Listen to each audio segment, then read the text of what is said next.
Olá, sejam todos muito bem-vindos e todas muito bem-vindas ao seminário Agência Infra, Desafios da Regulação da Infraestrutura. Evento que propõe um debate qualificado sobre os desafios da regulação da infraestrutura aqui no Brasil. Nesta noite, vamos falar sobre como assegurar estabilidade jurídica e regulatória, sobre a atuação das agências reguladoras e os gargalos para o crescimento econômico aqui do nosso país. Ao longo desta noite, vamos escutar autoridades, especialistas e diretores de agências reguladoras, órgãos de controle, para debater este tema, que será essencial para o posicionamento de diversos setores no próximo ano, quando teremos eleições. Esse encontro é promovido pela Agência Infra, em parceria com a Esfera Brasil e a Casa Parlamento. Agora convido a todos a assistirem ao vídeo que preparamos especialmente para esta noite. Para onde você quer ir? Que caminhos você vai tomar? Qual energia vai te mover até lá? Para todas essas perguntas, a resposta está na infraestrutura. É ela que constrói os caminhos, define os trajetos e produz a energia que move o país diariamente. Infraestrutura é o chão, a base para transformar o Brasil. É ela que nos garante o grão semeado no campo e o alimento na mesa. A energia extraída da natureza, transformada na força que nos carrega. Todos os dias, milhares de pessoas precisam estar prontas para os desafios de operar gigantescos e complexos sistemas e implantar novas estruturas. Usinas, refinarias, minas, dutos, linhas, canais, estradas, ferrovias, portos e aeroportos funcionando 24 horas, 7 dias da semana. É para essas pessoas que a Agência Infra foi criada, 8 anos atrás, para que elas possam ter informação rápida, correta, equilibrada e confiável para tomar as melhores decisões. Nossa trajetória tornou a Agência Infra referência em informação sobre infraestrutura, essencial desde os primeiros minutos do dia. Unir quem faz a infraestrutura todos os dias para encontrar caminhos para acelerar o desenvolvimento nacional. Agência Infra e Esfera Brasil, juntas para construir com você a infraestrutura do nosso país.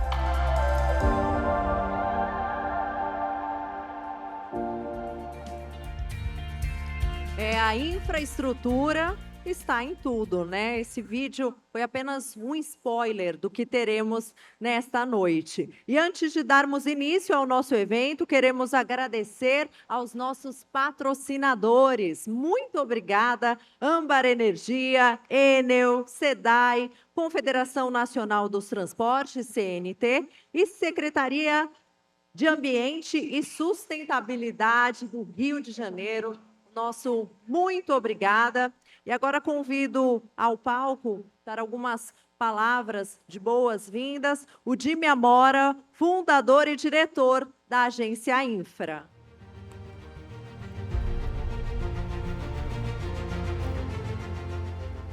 Boa noite a todos. Eu gostaria, estou aqui em nome do João Camargo e da minha sócia Leila Coimbra, e também das equipes da Esfera Brasil, da Agência Infra e da Casa Parlamento, para agradecer a vocês pela presença aqui, desse evento que a gente preparou com tanto carinho, para um pouco encerrar esse ano que foi tão produtivo, que marcou o nosso crescimento para outras áreas.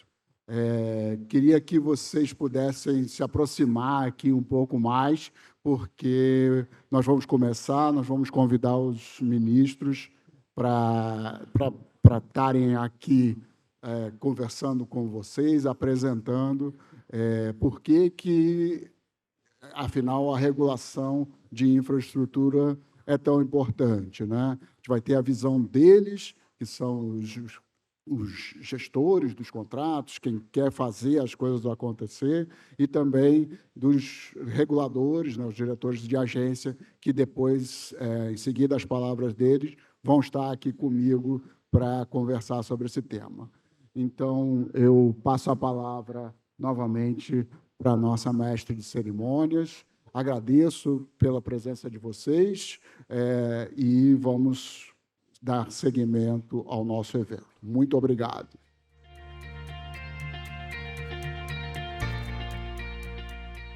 Muito obrigada, Jimmy Amora.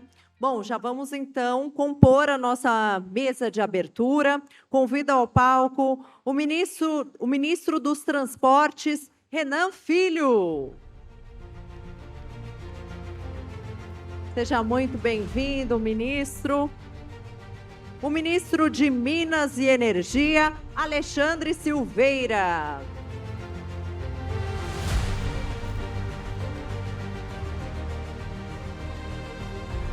Ministro Alexandre está a caminho. O ministro de Portos e Aeroportos, Silvio Costa Filho. Seja bem-vindo, ministro. E o vice-presidente do Tribunal de Contas da União, ministro Jorge Oliveira.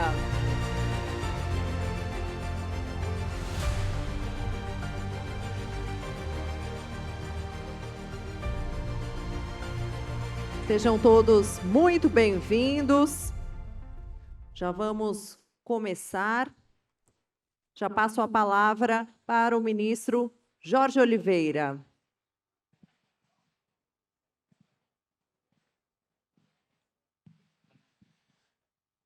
Uma boa noite a todos, agradecendo a Agência Infra, a Esfera, pelo convite, pela oportunidade, cumprimentando dois amigos, ministro Renan, ministro Silvio Costa.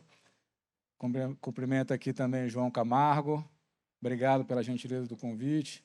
Faço questão aqui de fazer uma saudação pessoal ao ministro Bruno Dantas, querido amigo, colega de Tribunal de Contas da União, a todas as autoridades aqui presentes. Vejo aqui grandes amigos, pessoas do setor de transporte, e em nome do nosso presidente da CNT, o Vander, estendo também meus cumprimentos a todos aqueles que atuam no setor tão importante do país, e ao ministro Bento Albuquerque, querido amigo, com quem tive a honra de integrar o governo anterior.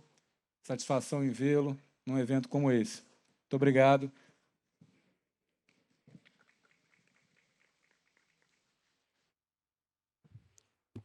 Microfone aqui. Agora vamos passar a palavra ao ministro Silvio Costa Filho. Bom, muito boa noite. Quero inicialmente começar cumprimentando a todos que fazem esse grande evento, na pessoa do nosso João Camargo, que hoje é um ativo do país. Parabéns, João, pelo trabalho. Quero parabenizar a todos que fazem esse encontro, cumprimentar a imprensa brasileira, o setor produtivo, aos presidentes e diretores das agências reguladoras do Brasil, cumprimentar meu amigo, meu professor, companheiro de equipe, nosso querido senador, governador Renan Filho, cumprimentar nosso ex-ministro, nosso ministro do TCU, nosso Jorge, parabenizá-lo, Jorge, pelo trabalho, e publicamente agradecer, antes da gente iniciar o debate, a todo o apoio do Tribunal de Contas da União, na pessoa do nosso presidente Bruno Dantas, pelo apoio institucional que o Tribunal de Contas vem dando ao setor portuário brasileiro, aeroportuário, ao setor ferroviário, o setor também de transporte, que tem sido fundamental para a gente destravar pautas estratégicas para o desenvolvimento do Brasil, para a geração de emprego e colocar o país efetivamente na rota do desenvolvimento, já que a gente está vivendo o melhor momento da história em concessões da história do Brasil. Estava vendo que entre 2025 a 2029, nós já temos mais de 300 bilhões de contratos assinados só em concessões. Então, isso é um volume estratégico para a economia brasileira. Parabéns. Vamos passar a palavra ao ministro Renan Filho. Alô, agora. Queria também saudar aqui os ministros Jorge Oliveira, do Tribunal de Contas da União, e o ministro Silvio Costa Filho, abraçar todos os presentes aqui neste evento, parabenizar a Esfera, o meu amigo João Camargo, que fez ontem aqui um grande ato, reuniu o Parlamento Brasileiro. Eu tomei conhecimento aí por alguns relatos.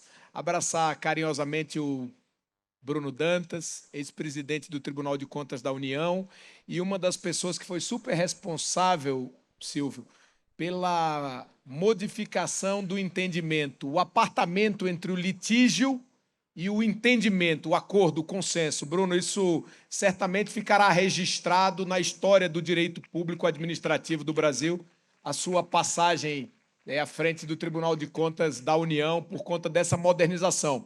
Queria dizer que é um grande prazer estar aqui ao lado do setor produtivo, de representantes das agências reguladoras, para discutir a importância da regulação para o fortalecimento dos investimentos privados, obviamente, sobretudo, para o desenvolvimento da nossa infraestrutura. Então, eu queria dar uma boa noite a todo mundo e dizer que é um prazer e receber o querido ministro Alexandre Silveira. Ministro Alexandre Silveira, ministro de Minas e Energia, para compor esse nosso primeiro painel. Boa noite a todas, a todos. Queria cumprimentar caríssimo ministro Jorge Oliveira, destacar a alegria de poder trabalhar sempre sinergizado com os órgãos de controle, e esse diálogo foi muito importante durante toda a minha vida pública.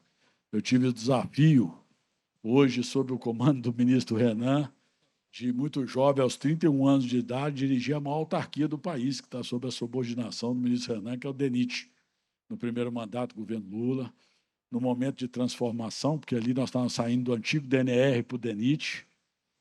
O DNR cuidava apenas do modal rodoviário, nós estávamos assumindo o modal hidroviário, ferroviário, aquaviário, e agora com a alegria de estar dirigindo a pasta de Minas e Energia. A alegria maior está ao lado do meu querido amigo, esse que vem transformando a infraestrutura do país, ministro Renan, ministro Silvio, do Portos e Aeroportos. Queria cumprimentar aqui o Wander e tantos outros amigos, ex-ministro Bento, grande amigo, ministro de Minas e Energia, que tanto contribuiu para os avanços da minha pasta, mas deixar o meu cumprimento e dizer da alegria de estar com vocês aqui mais uma vez, falando sobre a economia nacional, o ministro Bruno Dantas, nosso presidente do Tribunal de Contas, e está falando sobre o desenvolvimento nacional.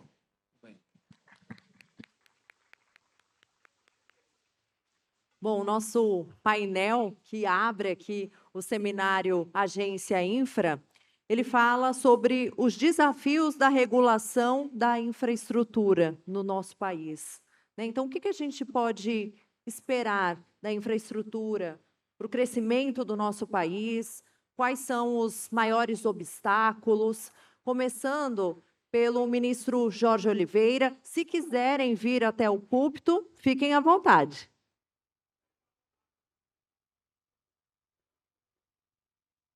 Esse aqui não está funcionando. Silvinho, obrigado. Falando daqui, fica mais uma coisa. Bom, o tema é um tema bastante desafiador, mas fazendo reflexões um pouco mais amplas sobre esse contexto, não há como uma nação se desenvolver sem uma sinergia entre o setor público e o setor privado. Uma nação não se desenvolverá apenas com o suporte do setor público, rechaçando o potencial do setor privado, e nem somente com o setor privado, com a ausência do setor público. É óbvio, o setor privado essencialmente visa lucro, e isso não é nenhum demérito, ao contrário, e o setor público visa garantir melhores políticas públicas para a sociedade. Há interesses que não são colidentes, ao contrário. Na verdade, quanto menos o setor público interfere na dinâmica do setor privado, melhor para a sociedade, mas isso também não pode ser feito em prejuízo ou em detrimento do ganho social. Para isso que existem os órgãos, não só do Executivo, para estruturar as políticas públicas, mas também nós, como órgão de controle, que nos somamos nessa perspectiva de avaliação de desempenho e também de orientação da condução das políticas públicas e, obviamente, o setor de regulação, que é um setor importante para, tecnicamente, conduzir as estruturas do país. Sobre o Tribunal de Contas, instituição que eu tenho a honra de integrar há 5 anos, vou me apropriar das homenagens aqui que o ministro Renan justamente faz ao ministro Bruno Dantas, porque deixou o ministro Bruno Dantas, dentre muitos outros legados, um que é fundamental para o debate da noite de hoje, que foi a estruturação da Secretaria de Consenso dentro do Tribunal de Contas da União, Secretaria de Soluções Consensuais dentro do Tribunal. Alicerçado tanto no Código de Processo Civil, quanto na Lei de Introdução às Normas do Direito Brasileiro, e, sobretudo, em um princípio constitucional que preza pela eficiência, o ministro conseguiu, de forma ousada, mas de forma muito consistente, estruturar uma secretaria que tem possibilitado, cumprindo o mandamento constitucional de garantir a eficiência da administração pública, garantir o suporte necessário, a interveniência técnica necessária para que setor público e setor privado cheguem ao acordo que, se não é o ideal, é o possível e que atende o melhor interesse dos nossos cidadãos.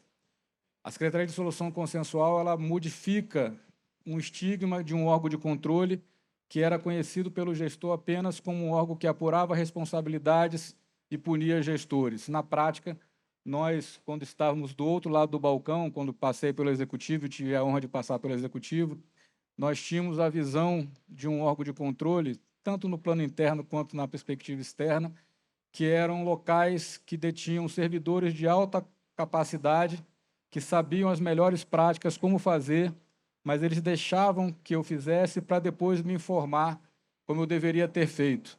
Deixava que as coisas acontecessem para depois me corrigir como eu deveria ter praticado o meu ato de gestão. E muitas vezes isso, ao longo do tempo, proporcionou justamente uma inibição do gestor de ousar, porque ele sabia que ele sairia do cargo, mas deixaria seu CPF na avaliação de um órgão de controle.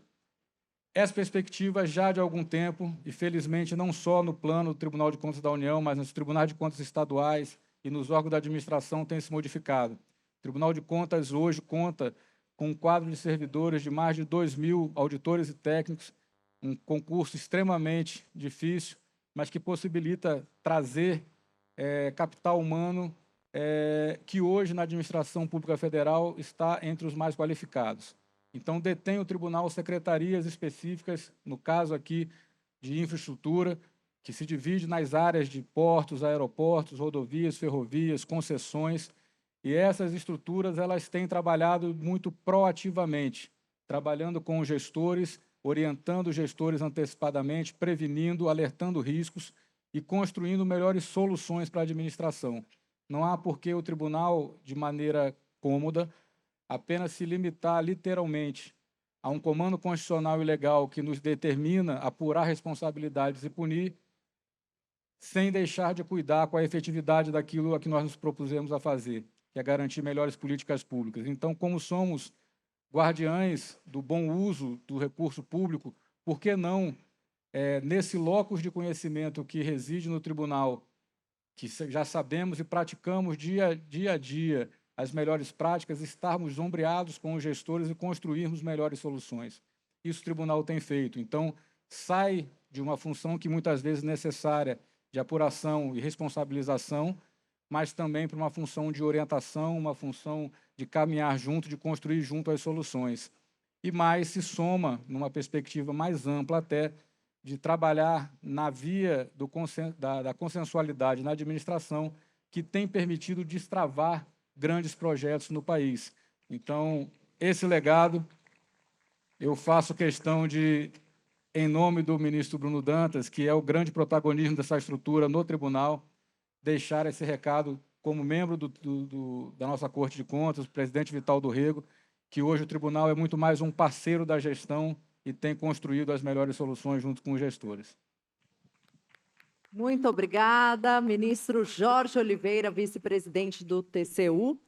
Já passamos a palavra agora ao ministro Silvio Costa Filho, Ministro, quais são os desafios, os maiores desafios da infraestrutura para o crescimento do nosso país e o que a gente pode esperar da pasta de portos e aeroportos? Olha, primeiro, eu acho que o grande desafio que a gente tem procurado trabalhar é na construção de um diálogo permanente entre as instituições, porque eu sou da tese de que quem ouve erra menos. E acho que é muito importante que o poder público ele possa cada vez mais estar dialogando com as instituições, a exemplo do Tribunal de Contas da União, a exemplo das agências reguladoras, porque muitas vezes são as diferenças que constroem as convergências. E o Brasil nunca precisou tanto de convergência como a gente está precisando nesse momento. E foi isso que, desde o primeiro momento, a gente procurou fazer quando nós tivemos o privilégio de assumir o ministério a convite do presidente Lula. Foi conversar com o presidente Bruno Dantas, do Tribunal de Contas, foi conversar com as agências reguladoras, a gente poder efetivamente apresentar, ministro Jorge, a agenda de concessões do setor portuário, a agenda de concessões da aviação, da agenda hidroviária e todos os desafios que nós tínhamos para que efetivamente a gente pudesse avançar nas nossas políticas públicas. Em relação à carteira de leilões, a gente avançou significativamente com o apoio do tribunal, tanto é que a gente está fazendo o maior volume de leilões da história do setor portuário brasileiro, sobretudo ampliando cada vez mais os investimentos no Brasil.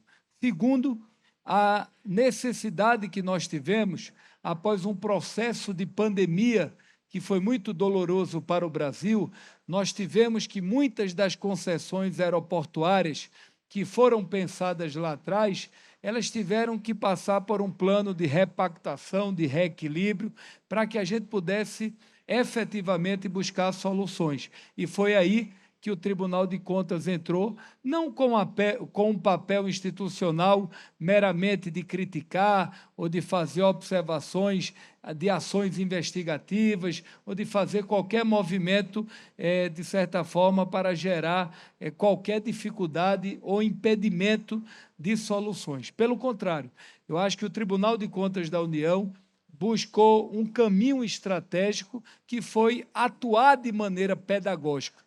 E esse papel pedagógico do Tribunal de Contas da União deu aos ministérios alternativas da gente poder recuperar ativos estratégicos para o Brasil, a exemplo do setor da aviação. Tanto é, ministro Jorge, e o senhor deu uma bela contribuição, nós criamos no Brasil o primeiro programa de aviação regional no país, que é o Ampliar. Hoje a gente está, através do Ampliar, a gente vai fazer no Brasil 30 aeroportos regionais, entre novos e aeroportos existentes. Nós vamos fazer a requalificação desses aeroportos, 30 que são VPLs negativos, aeroportos deficitários, a gente vai fazer com que o privado, concessões, possam cuidar desses aeroportos regionais. Até porque, na minha avaliação, o papel do poder público é cuidar da saúde, da educação, da segurança, é cuidar da zeladoria, exemplo das prefeituras, e não o papel de cuidar do aeroporto. Por isso que eu acho que o Ampliar, que é uma inovação na aviação brasileira, isso vai deixar avanços civilizatórios para a aviação brasileira. E fazer também, Alexandre, uma reflexão. A gente está vivendo um momento de muita dificuldade em relação a, muitas vezes, as incompreensões do Congresso Nacional, mas se a gente fizer uma leitura nesses últimos anos, nós tivemos avanços significativos. Primeiro, a importância da reforma da Previdência para o Brasil. Segundo, a reforma trabalhista. Terceiro, o novo marco do saneamento. Foi estratégico para a gente ampliar as concessões no Brasil. A nova lei de licitações, a nova lei de garantias.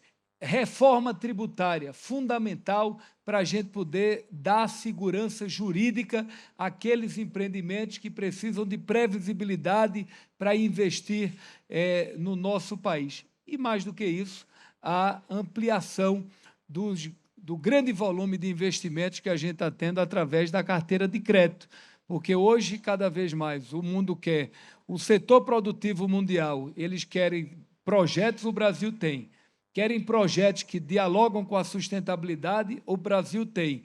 Querem projetos que deem rentabilidade, o Brasil tem. E é por isso que a gente está terminando, presidente João, o ano muito melhor do que nós iniciamos. Nós estamos terminando o ano com o Brasil crescendo mais de 2,5%.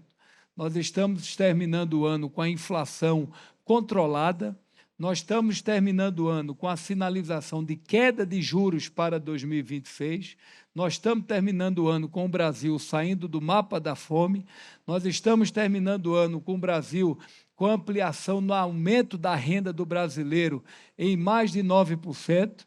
E estamos terminando o ano, ministro Renan, com o maior volume de investimentos privados da história do Brasil, no setor portuário, aeroportuário, setor energético batendo recorde, setor de transporte bombando, ferrovias e investimentos. Tanto é que, como eu disse no início, mais de 300 bilhões de contratos assinados. E, sobretudo, o menor desemprego do Brasil, que esse sim é o maior programa social. É o emprego que traz dignidade, felicidade e oportunidade para as pessoas. Então, eu estou muito confiante, temos desafios, mas há, viu, ministro Bruno Dantas, uma diferença do Brasil real para o Brasil que a gente vê em alguns setores do mercado financeiro. Vou lhe dar um dado, eu estava, viu, ministro Renan, ministro Jorge, eu tenho andado muito no nosso estado e parece muito simples para a gente isso. Eu encontrei um pai de família, um cara de baixa renda. E ele virou e disse: Silvio, agradeça ao presidente Lula. Eu disse: mas agradecer, o que é que houve? Ele: Silvio, eu há mais de 4 anos que não conseguia levar meu filho num dia de domingo para comer uma pizza. E para a gente isso é muito simples, que isso é do nosso cotidiano. E eu comecei a levar meu filho dia de domingo para dar uma pizza para ele. E mais do que isso, eu, quando ia ao supermercado, eu ficava triste, porque eu ia para comprar o arroz, o feijão, a fuba, a farinha, a carne, o óleo tinha que controlar, não levava o azeite, no lugar de comprar a carne, eu comprava o frango, ou um patinho, tal. E veja que felicidade, eu comecei a dar danoninho, presidente Bruno, para o meu filho. Coisa simples como essa, que está transformando a vida das pessoas. Por isso que eu vejo que há uma desconexão muito grande, muitas vezes, do setor produtivo, quando eu digo, muitas vezes, do mercado financeiro, que não está acertando nos indicadores econômicos. Está praticamente, quando o Renan vai tentar apostar no placar do Botafogo, está difícil de acertar, mas eu estou terminando o ano, viu, Miriam? Estou muito confiante que esse Brasil vai dar certo e a gente vai fazer as entregas que o Brasil precisa. Muito obrigado. Muito obrigada, ministro Silvio Costa Filho. Vamos ouvir, então, agora o ministro Renan Filho, ministro dos Transportes. Se quiser vir ao púlpito, fica à vontade. Acho que eu vou falar daqui também, acho que fica mais próximo um pouquinho. Queria dizer que, na minha visão, nós estamos aqui para tratar um pouco de regulação e eu queria aprofundar um pouquinho nisso. Eu acho que regulação precisa ser responsiva. O que é isso? É dar uma olhada na realidade do país, verificar o que está acontecendo e colocar a regulação para ser efetiva, para que ela possa se adequar aos contratos que nós temos e garantir as entregas dos contratos. O ministro Silvio colocou aqui, garantir como? Com transparência, com cumprimento de prazos e com a garantia de um serviço de qualidade para o cidadão. Eu acho que essa agenda é muito importante para o setor produtivo aqui presente. Porque nós estamos em máxima, Silvio, de investimentos no momento e estamos também em máxima de contratações novas. Foram mais de 300 bilhões já contratados ao longo dos últimos anos. Então, a gente precisa, ministro Jorge Oliveira, ministro Alexandre, garantir que essas entregas sejam efetivadas com contratos modernos, equilibráveis, ajustáveis, menos engessados, porque são contratos de 30 anos. Eu costumo fazer, João, um paralelo, e, ministro Bruno, quando converso com alguém do setor da infraestrutura, ministro Bento, que a gente tem um contrato muito conhecido na história da humanidade, que é o casamento. O sujeito vai ali, olha, escolhe, namora, é meio na tentativa e erro, depois você decide e casa. E mesmo ao casar, com quem você procura conhecer, não é um contrato fácil de administrar no longo prazo. Você tem que fazer concessão, o outro lado também, combinar praticamente tudo, o que se faz na segunda, na terça, na quarta, especialmente aos finais de semana. Você imagina um contrato de 30 anos entre o público e o privado, em que a própria sociedade muda uma geração, muda a prioridade. Então, eu acredito que a responsividade é muito importante, além do entendimento em detrimento do litígio, que tinha sido a marca do Brasil. O Brasil não pode ser apenas o país do advogado. Tem que ter também um advogado, poxa. Mas o Brasil tem que ser o país do engenheiro, tem que ser o país do contador, do controlador, da inteligência artificial. O Brasil tem que ser o país da inovação, inclusive no direito administrativo, como fez o ministro Bruno, como disse aqui o ministro Jorge, a própria reflexão do Tribunal de Contas da União, né? O Poder Judiciário precisa fazer uma reflexão também, o Poder Legislativo, disse aqui o Silvio, que a grande vantagem da democracia é que ela, desequilibrada, busca um caminho para se equilibrar novamente. Com o jogo de pesos e contrapesos, João, que é a marca principal do nosso regime democrático. E por isso, Silvio, nós conseguimos aprovar reformas importantes, como você falou, e por isso o Brasil, que muitas vezes nós brasileiros olhamos pela metade vazia do copo e não a cheia. Silvinho falou um pouquinho disso, eu vou dar um outro passo. Nós temos andado o mundo inteiro. As nossas agências reguladoras estão aqui, queria destacar ali a NTT, está ali o presidente da ANAC, o diretor-geral da ANAC, o qual pude conhecer há pouco, Silvio, são elogiadas internacionalmente. A ANEEL, Alexandre, elogiada internacionalmente também, a ANP. Por quê? Porque o Brasil consegue dar vazão às suas necessidades, atraindo o investimento privado, coisa que o mundo não faz com tanta ênfase quanto nós. Pouca gente investe em transição energética, o Alexandre vai falar aqui daqui a pouco, como o Brasil faz. Pouca gente tem um pipeline de concessões rodoviárias, como nós temos agora. Pouca gente no mundo está construindo ferrovia para transporte de carga, como o Brasil está fazendo agora. Só para citar 3 exemplos. Pouca gente, Silvio, no mundo tem 60 aeroportos concedidos à iniciativa privada. Quem tem? Aqui na América do Sul. Quem tem na Europa? 60 grandes aeroportos concedidos à iniciativa privada. Talvez quase nenhum país do mundo. Então, são referências. E o Brasil fez tudo isso com a cabeça erguida. Vejam bem, nós enfrentamos esse ano, que foi o ano marcado pelo tarifaço. Quem enfrentou o tarifaço como o Brasil? De cabeça erguida. Em determinado momento, o mercado inteiro me ligou naquele dia que o presidente Lula disse assim: o Trump não foi eleito para ser imperador do mundo. Não foi eleito para ser imperador do mundo. Foi eleito para governar os Estados Unidos. E o governante dos Estados Unidos, em tese, ele deve fazer um governo conciliatório, não o contrário. Hoje o presidente Lula disse, ou ontem, disse a ele, e está público na imprensa, o presidente não me disse, eu li, presidente Wander, que ele disse que o presidente Trump é muito mais simpático numa ligação do que quando ele vê pela TV. Mas disse isso depois de tirar as tarifas de 40% sobre a maior parte dos produtos brasileiros. O Brasil dá exemplo de diplomacia ao mundo. O presidente Lula dá exemplo de democracia ao mundo. Dá exemplo de defesa ao meio ambiente. Dá exemplo de defesa da diferença entre as pessoas e das preferências individuais. Dá exemplo de crescimento econômico, que foi o ponto que Silvio resolveu assinalar. E é por isso que a gente chega ao final do ano, e eu queria concluir as minhas palavras, meu tempo já acabou, para dizer que a gente observa o cenário econômico e político da seguinte maneira: de um lado tem um caminho, do outro há uma grande divisão, que a gente não sabe bem qual caminho vai seguir. E isso tira a confiança. Sem confiança, o setor produtivo não vai para frente. Ninguém investe, João. Sem confiança, ninguém investe. Sem governança, sem ambiente regulatório previsível, também não. Então, eu acredito que a gente está no rumo certo, que a gente vai manter a máxima de investimento privado no Brasil.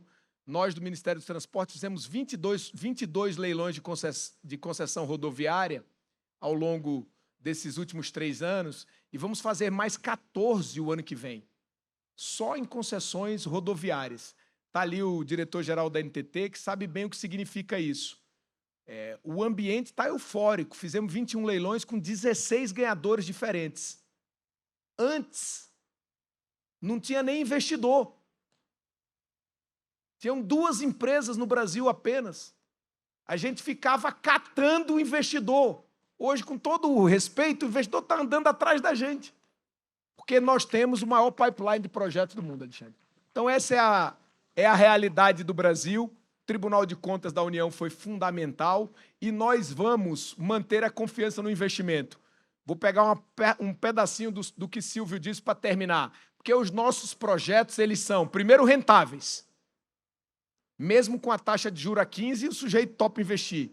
Rentáveis. São sustentáveis ambientalmente e colaboram para o desenvolvimento do país. Por isso, é uma agenda coletiva. Não é a agenda do Ministério, é a agenda do setor produtivo e do Ministério. E eu acho que a nossa tarefa, ministro Bruno, depois de você ter destravado, como disse o ministro Jorge, desatado alguns nós, é levar isso adiante no ano que vem. Mas, sobretudo, levar isso adiante por mais uma década. Porque, se isso ocorrer, nós vamos sair, Silvio, de 300 bilhões de investimento para 3 bilhões contratados, 5 bilhões, 10 bilhões. E o Brasil vai dar o salto, esse país que todo mundo sabe que é rico, mas todo mundo fica lendo no jornal se vai dar ou não superávit primário, olhando o Brasil, rico como é, pelo fluxo de caixa, que é a entrada e a saída de dinheiro, mas riqueza não é isso. Riqueza é patrimônio acumulado. Esse país tem um patrimônio gigantesco acumulado. Mas se a gente, com essa confiança, garantir o investimento, a gente vai dar o salto que o brasileiro esperou tanto tempo que a gente desse, que é avançar mais rapidamente na infraestrutura, que estamos fazendo agora. Então, eu queria fazer um convite, João, aqui nesse final de ano. Vamos acelerar o passo, que se a gente fez isso até aqui, a certeza é uma, que dá para fazer muito mais adiante. Muito obrigado. Muito obrigada, ministro Renan Filho. Para encerrar o nosso painel, vamos ouvir agora o ministro Alexandre Silveira. Ministro, o que podemos esperar do Ministério de Minas e Energia quando o assunto é infraestrutura?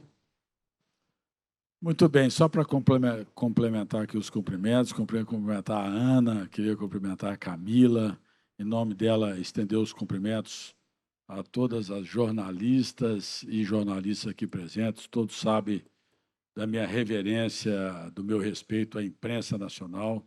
Eu acho, realmente acredito que a imprensa, quando feita com seriedade, elas são os olhos, os ouvidos da sociedade e são muito importantes no Estado Democrático de Direito. Queria aqui convergir e aproveitar para rememorar, e rememorar também é viver, para até fazer justiça e um reconhecimento aos avanços que houveram na relação do Tribunal de Contas da União com o Poder Executivo no país. Eu, quando então diretor-geral do DENIT, eu procurei o Tribunal de Contas em 2003. Eu estava fazendo a maior licitação do país, que era a duplicação da BR-101 Nordeste, de Natal a Palmares. E eu me lembro muito bem que eu procurei no sentido da gente aproximar mais o tribunal daquele órgão tão complexo e tão importante para o Brasil, que cuida de toda a infraestrutura nacional. E eu me lembro que o então presidente do tribunal disse que o tribunal ele só agia após o ato concluído, o ato concluso, e só como poder fiscalizatório.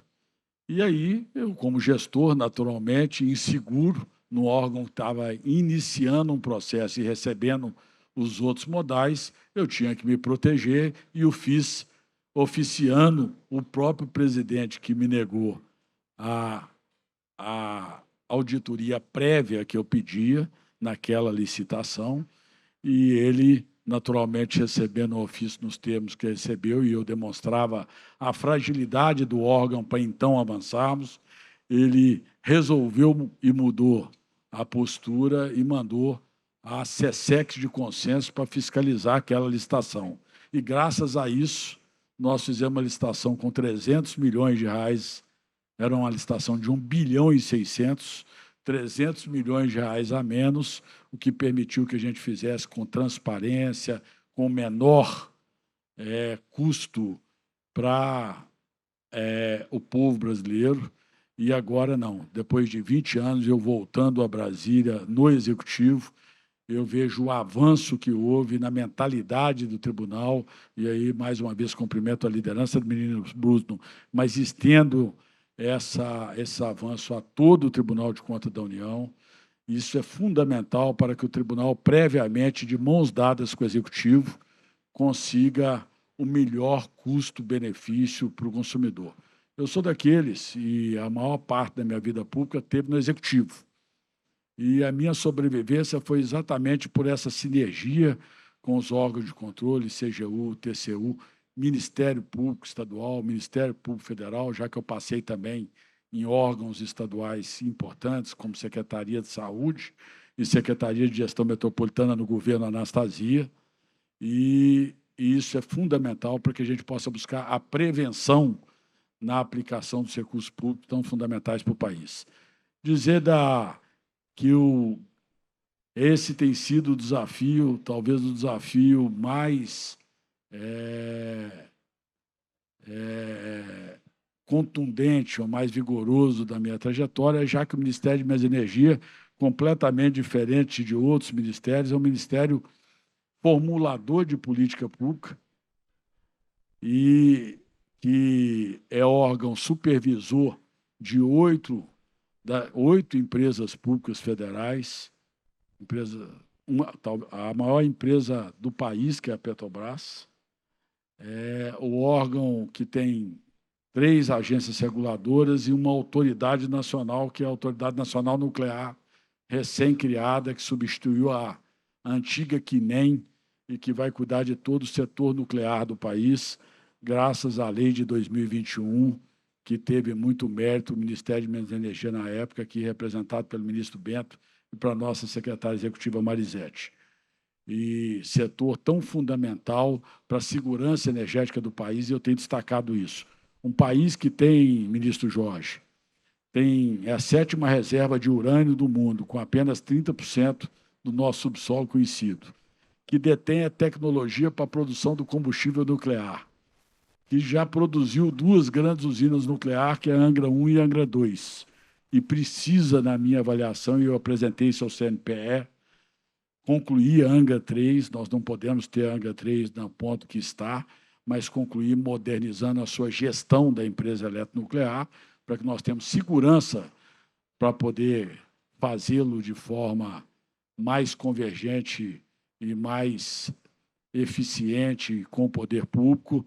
A gente não pode deixar de avançar no setor nuclear brasileiro, já que a nuclear, em especial com o small reactor, com os pequenos reatores nucleares, será, sem dúvida, o futuro das energias do mundo. E o Brasil é um dos poucos países do mundo que tem a cadeia completa nuclear.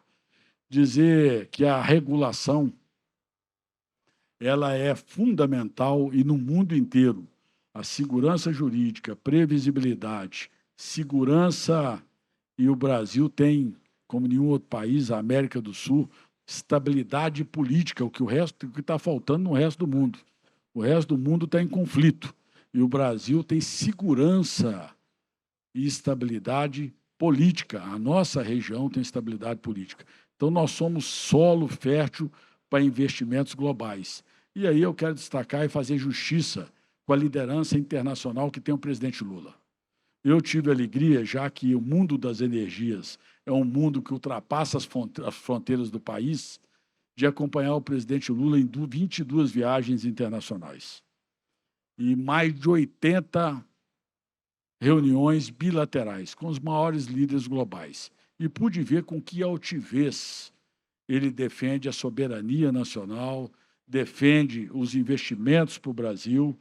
E eu, no primeiro leilão de transmissão, 70 bilhões de transmissão contratadas, mais de 50 bilhões foram recursos internacionais. A State Grid, que é a maior empresa de transmissão do mundo, empresa pública chinesa, investe no Brasil tanto em distribuição quanto em transmissão, com bastante entusiasmo e segurança, graças à nossa regulação, que é uma das mais modernas do mundo. Ou seja, eu sou extremamente otimista com o Brasil.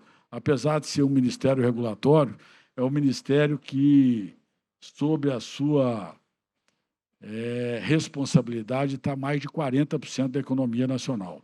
Se nós juntarmos o setor elétrico, setor de petróleo, gás e biocombustíveis, e quando se fala em biocombustíveis, eu sou um grande entusiasta, porque nós conseguimos avançar como nunca na questão dos biocombustíveis. Eu me lembro muito bem da minha primeira visita a uma fábrica de etanol com o governador Caiado, lá em Goiás. E o governador Caiado dizia... o governador Caiado, ele dizia que eu dizia para ele que nós íamos elevar a mistura do etanol de 27% para 30%, que nós íamos aumentar a participação do biodiesel, que estava limitado na lei, de 15% a 25%, que nós íamos criar mandato para o diesel verde a partir de 27%. Nós dizíamos que nós íamos regular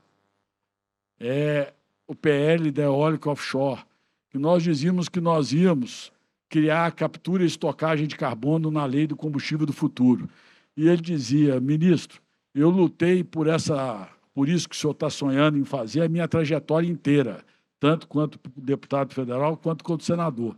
Se o senhor fizer isso, eu vou fazer um reconhecimento público ao governo do presidente Lula por tantos avanços. E, portanto, hoje eu tenho cobrado do governador Caiado, porque todos esses avanços nós fizemos. Nós aprovamos a lei do combustível do futuro, avançamos. Hoje nós temos o E30, que é completamente convergente com a nossa economia. O Brasil é o país do agronegócio. O Brasil é o país que é visto no mundo como celeiro de alimentos global, mas também como celeiro das energias limpas e renováveis. É o país que mais descarboniza o planeta. As matrizes autointensivas na emissão de CO2, transporte e mobilidade, está aqui o ministro Renan com o Corredor Verde, sabe que o Brasil tem que se orgulhar de descarbonizar como nenhum outro país do mundo. Hoje nós temos uma guerra geopolítica. A questão da transição energética, é claro que o alicerce dela se deu sob a égide ou sobre a questão da sustentabilidade. Hoje é um grande conflito econômico. Os chineses querem a eletrificação. Por quê? Porque eles são os únicos que detêm a separação e o manufaturamento das terras raras. Então, só eles que conseguem fazer um imã para a eletrificação. Mas, em compensação, quando vai se abastecer um carro elétrico na China, nós vamos abastecer o carro com 65% de energia inadequada, energia suja. No Brasil, ao contrário. Quem abastece um carro aqui elétrico, abastece com 90% de energia limpa e renovável.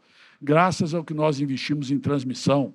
Eu tive a alegria de ir lá em Parintins com o presidente Lula, dar ordem de serviço para a gente interligar o último estado da federação e podendo, assim, industrializar o estado de Roraima, que não estava no sistema interligado nacional. Uma obra que estava desde 2011 para ser licenciada, nós licenciamos, executamos uma obra de 2,6 bilhões de reais e agora nós temos 100% do país, é o único país com dimensão transcontinental, com a dimensão territorial que tem um país, que é 100% interligado. Nós produzimos energia solar em Minas Gerais, em especial no norte de Minas Gerais, e mandamos essa energia para a Hidro, uma mineradora de alumina, lá no estado do Pará. Então, o Brasil é um exemplo no campo das energias e agora será também o líder e nós transformaremos o grande potencial que nós temos, que são os minerais críticos e estratégicos, no novo petróleo. Por isso, foi um outro grande avanço, foi a implementação há poucos dias do Conselho Nacional de Política Mineral, que já devia estar criado, por quê? Porque o ministro Bento sabe disso. O que a gente pode fazer no Conselho Nacional de Política, e vem fazendo no Conselho Nacional de Política Energética. Quantas decisões estratégicas sobre o setor das energias a gente toma nesse conselho que é capilarizado com 16 ministros de Estado, ministro Renan, ministro Silvio, e que o presidente Lula presencialmente prestigiou nas 5 reuniões do Conselho, ele esteve presente em 4. Então, eu sou muito confiante. Durante esses anos todos, desses 3 anos, só na medida provisória de depreciação acelerada, é emocionante chegar nos estaleiros do Brasil, ministro Jorge, e ver todos os estaleiros completamente a todo vapor, construindo as barcaças para mineração, construindo os navios para a Petrobras. É emocionante você ter restabelecido a fábrica da Ford lá em Camaçari, que estava fechada, e agora é uma grande fábrica da BYD, graças à confiança no Brasil, graças às políticas públicas implementadas durante esses anos, graças ao diálogo internacional que nós estabelecemos e graças ao trabalho dedicado da equipe liderada pelo presidente Lula. Por isso, eu quero destacar, dizer da alegria de estar podendo servir ao Brasil e o meu entusiasmo que a gente vai poder avançar muito mais e construir um país mais desenvolvido, mais próspero, mais inclusivo, mais unido e com mais resultado para esse povo, que é um povo tão maravilhoso, que é o povo brasileiro. Muito obrigado.